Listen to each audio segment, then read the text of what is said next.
तो अब प्रभु ने अवतार इस पृथ्वी पर कैसे लिया और श्री जी को कैसे मनाया कि लाडली जी आप भी हमारे साथ चलिए। अब आई कैसे वो? भागवत तो कह रही है कि देवता गणों ने स्तुति की क्षीर सागर में जाके और भगवान ने अवतार ले लिया। पर ब्रजोपासना क्या कह रही है? ब्रजोपासना कहती है कि आज नित्य धाम में श्री प्रिया प्रीतम विराजमान है। ललिता, विशाखा, चित्रा, इंदुलेखा सब साथ में विराजमान है। तो तभी बाहर निकुंज के द्वार से जोर जोर से आवाज आती है, श्री राधे श्री राधे श्री राधे।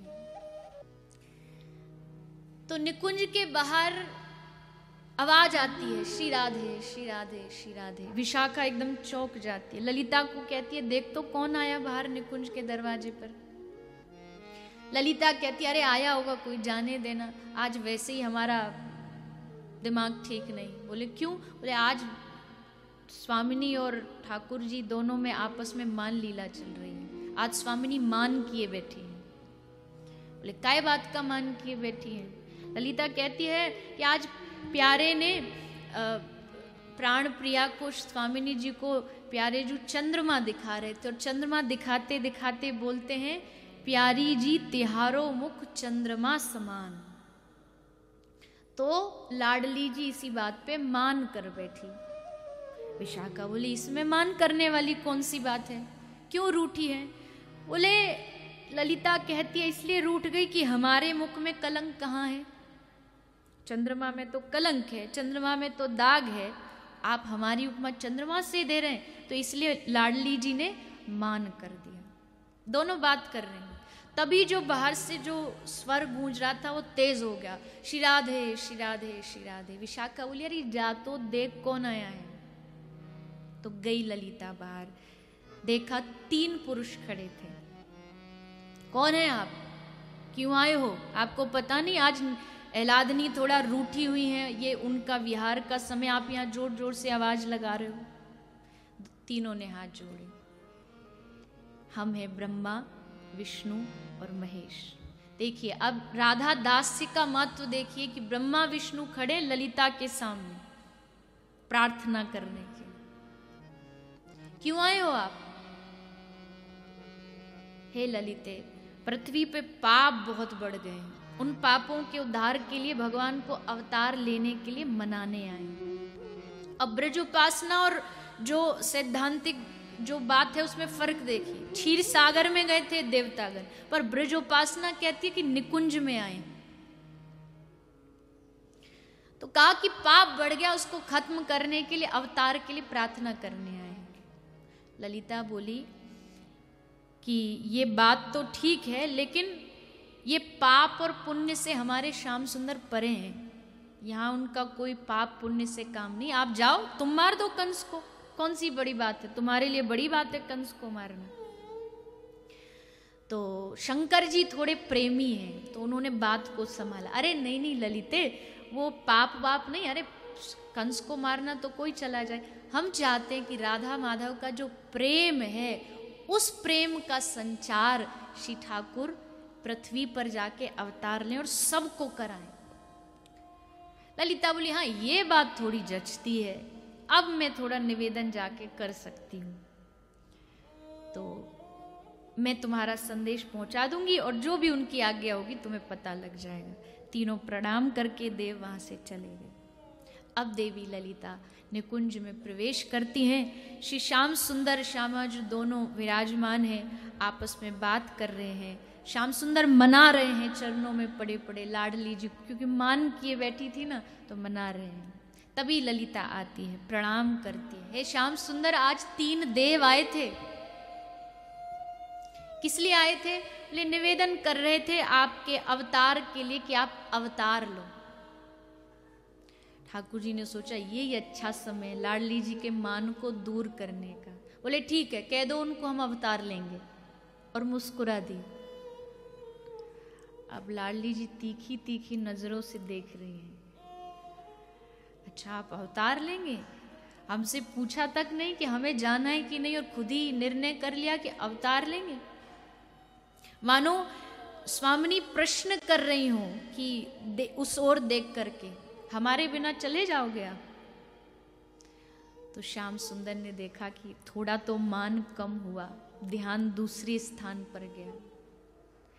तो ठाकुर जी बोले कि हम तो अवतार ले रहे हैं भैया, अब अगर आप साथ चलोगी तो हमें आनंद की अनुभूति होगी। श्री जी बोली, अच्छा हमें साथ ले जाना चाहते हो? बोले हाँ। श्री जी कहती हैं, जानते हो जब कोई बड़ा कोई व्यक्ति जाता है तो उसके साथ बड़ा तामझाम चलता है।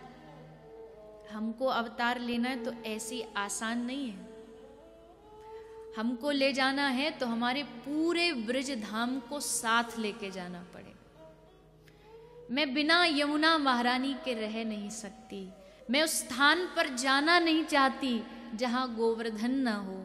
श्री गर्गाचार्य जी कहते हैं, मानिनी जी आज हट कर बैठी, ब्रज जाएगा तो मैं जाऊं, पूरा निकुंज मेरे साथ चलेगा, सखियां मेरे साथ चलेंगी, ये सारा निकुंज मेरे साथ जाएगा। ठाकुर जी ने अनुमति दे दी। आहा, प्रसन्न हो गए ठाकुर जी कि चलो श्री जी ने अनुमति दे दी और अब जाना होगा, ब्रज में लीला होगी। लेकिन श्री जी ये ध्यान रखिएगा, लीला है तो संयोग भी होगा और वियोग भी होगा। उस वियोग के लिए आप तैयार रहना। लीला में दोनों होता है, मिलन भी होता है तो दूरी भी होती है, सब करना पड़े। इतने में ही तभी निकुंज में श्रीदाम बड़ी क्रोध में आज भीतर घुसा। कह रहे हैं आज कुंज में कुछ अलग ही हो रहा है, कुंज में कोई सखा घुस नहीं सकता, पुरुष का प्रवेश नहीं, पर आज श्रीदामा एकदम गुस्से में भीतर निकुंज में घुसा जा रहा है। सखिया रोक रही है, क्या कर रहे हो तुम? पर आज श्री कुछ और ही कर रहे हैं ठाकुर। भीतर घुस गया निकुंज में। सामने दोनों बैठे हैं, श्याम सुंदर श्यामाजू। श्रीदामा बड़े गुस्से में क्रोध में आके बोला, क्यों परेशान कर रखा है हमारे सखा को? क्यों इसको परेशान करके रखती हो राधा रानी? जब देखो रूठ जाती हो, जब देखो मान करने लगती हो। हमारा सखा कितना भोला है, कितना सीधा है, और दिन भर आपको ही मनाने में लगा रहता है। आज श्रीदाम क्रोध कर रहा है, रोष में है। सखियों ने कहा, रे क्या हो गया श्रीदामा, थोड़ा शांत होइए। किंतु आज लीला ऐसी हुई कि क्रोध में उसने श्री जी को श्राप दे दिया। हमारे सखा को कष्ट देती है आप, अभी आपको पता नहीं विरह क्या होता है। जाइए, आप श्री कृष्ण से 100 वर्ष का आपका वियोग होगा, 100 वर्ष का वियोग आपको सहन करना पड़ेगा। पूरे निकुंज में चित्कार उठी। श्रीदामा को भी होश आया, ये तूने क्या बोल दिया राधा रानी को। आंख से अश्रु बहने लगे, ठाकुर के चरणों में गिरने लगा श्रीदामा। तब भगवान ने सांत्वना दी कि हे श्रीदाम, चिंता ना करो, ये तुम्हारी कोई भावना थी ऐसा नहीं है, ये मेरी ही इच्छा थी, इसलिए तुम्हारे मुख से ये कहलवाया।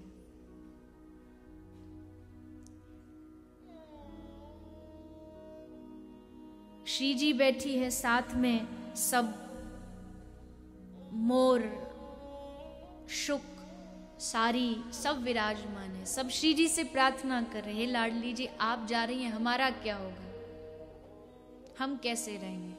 तो लाडली जी बोली कि तुम सब भी मेरे संग चलोगे। आहा, निकुंज में आज उत्सव चल रहा है, तैयारियां चल रही हैं अवतार लेने की। सब चलेंगे, सब पशु पक्षी वृक्ष लता मयूर सब आनंदित है आज निकुंज में।